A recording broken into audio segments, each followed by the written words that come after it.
What's up, guys? Spin Firearms here, and sometimes you go to the range, you own a handgun, or someone else owns one, and then they say, hey, you want to try this, or shoot this, or try this, and you're like, I already own that.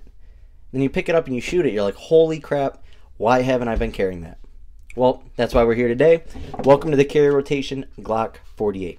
Today we're going to talk about a little bit about its specs, things I like about it, why I think I avoided it for so long, even though I've owned this for a long time, basically since the Glock 48 came out after the silver slides, and why this, even though it's so limited in capacity versus other options today, and how it stacks up in size, right? Because that is a big thing for concealed carry, and honestly, that is a main reason why I avoided the Glock 48 for so long, regardless of how well it performs. But before we get started, hit the like button, drop a comment down below, and subscribe. The Glock 48 is a Glock 43X with a different slide. Uses the same guide rod and a different barrel, but everything else is interchangeable. You can also run this 48 upper on a Glock 43, not the 43X, the single stack 43. So if you wanted to, you could have a very small, light, thin, concealable handgun in a Glock 43 with a 48 upper, 4-inch barrel, better penetration, velocity, that whole sort of thing. Glock actually never made that, but I've actually carried that a little bit and sort of liked it. That was me just messing around with it, though. Not a big deal. Anyways, the Glock 48, 4.02 inch barrel. I'm always curious why 4.02, as I believe a Glock 19 barrel is 4 on the dot. It's just sort of weird. But basically, this is a Glock 19 or Glock 23 size handgun, right? It's basically a compact size handgun. The only difference is how thin it is. Now, what's interesting is a lot of people talk down on the fact that I carry single stacks like M&P Shields and Shield 40s and stuff like that. But they're carrying a 43X or 48, which is also a single stack. Now, it's a big single stack. Imagine if a Shield was this long. Imagine if a PPS M2 was this long. You would get close to the capacity of a Glock 43X or 48. That's why I don't get why people complain so much. But the Glock 48, the reason why I avoided it for so long is that long barrel. I'm very active, do a lot with my kids. I like to shoot, like to travel, like to hike. I'm very active.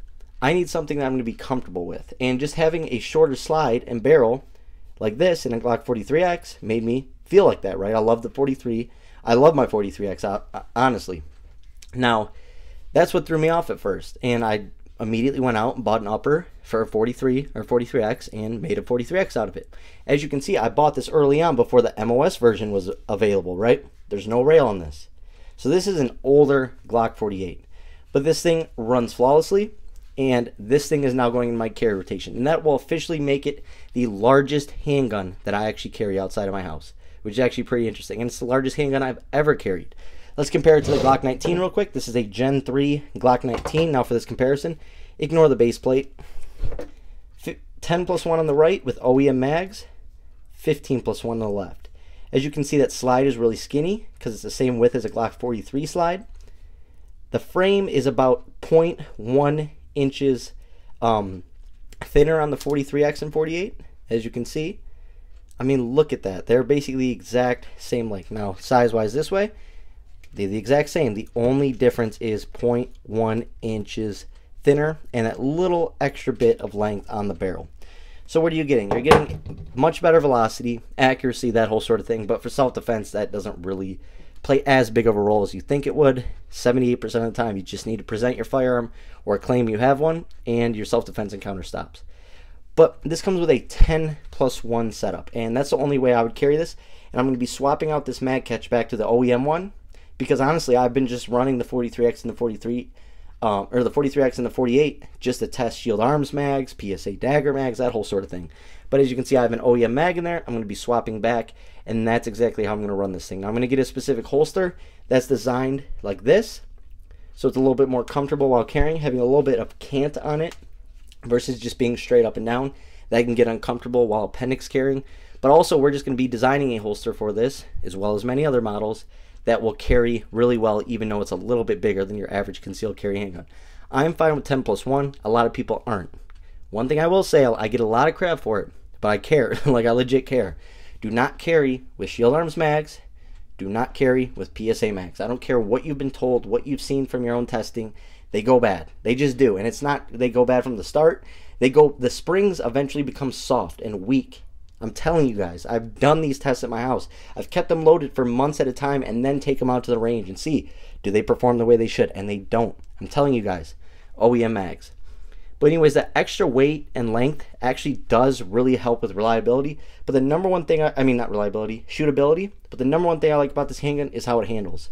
Obviously, it still has the same ergonomics as a 43X, as it's the same exact grip, lower and upper, minus the barrel and slide. But that longer sight radius gets your shots on point. I shoot my Glock 19 like it's one of my best handguns. I shoot this the same. Now, what really got me back to this is I shot my buddy Daniel Hagg's 48. All he did was add that Apex trigger, and I mean, it was one of my favorite handguns I've ever shot. It was literally stock OEM sights. It was the silver slide, nothing crazy. Very simple, very cheap, very affordable. Now, I may even go out and buy the MOS version. I'm not sure yet, but honestly, I like this as is right now. And what's interesting is there's not a lot of handguns that are this size with such limited capacity, but that's not Glock's like thing. Glock's thing is giving you a reliable handgun. Yeah, some features here and there, but not much. And that's it. They care about your handgun going bang every single time, and that's why they don't change up things. When you start messing around with stuff, it becomes an issue. Check out this FN Reflex, right? This is 11 rounds, and you can even get 11 rounds in the flush mag. I have the pinky extension mag in. Check this out. This is ridiculous. 10 plus 1 on the left, 11 plus 1 on the right. So that's another reason why people go away from this handgun. 1, the size. 2, the capacity. 3, they're like, I have to use OEM mags to get capacity of the Hellcat or the Reflex and stuff like that. So that drives them away from it. But at the end of the day, if you're shooting more than 10 plus 1 in a self-defense encounter, you probably should have already got out of there. You probably already should have saved yourself, and you should be at home with your kids, right? You're not going to be reloading. You're not going to be dumping 16 rounds in a self-defense encounter. It just doesn't happen. It's unheard of. I have seen some crazy stuff, but it usually is just like gunfights between gangs or gunfights between, violent people. It's not like a civilian walking down the street and they're hiding behind a car and ducking and hiding behind the engine block and crawling and getting position. No, that's war.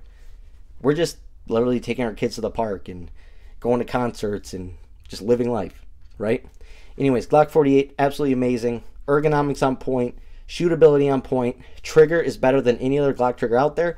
Every slimline Glock, the 42, the 43, the 43X, and the 48 have better triggers. Glock have good triggers as is, but the 48 for some reason, and the 43X, and the 43, and the 42 have the best. All right, let's check out trigger pulls, okay?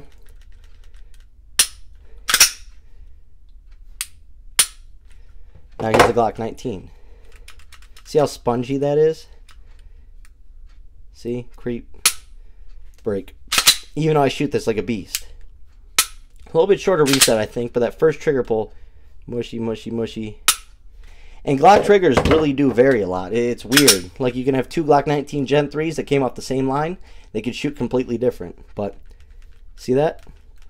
Nice and smooth. Define wall. Break. A little bit over travel compared to the 19, but a very clean shooting handgun. I love the Glock 48, and like I said, the largest handgun I've ever carried, and we're going to give it a go. Hope you guys enjoyed the video. Thanks for watching, and stay tuned for those holsters.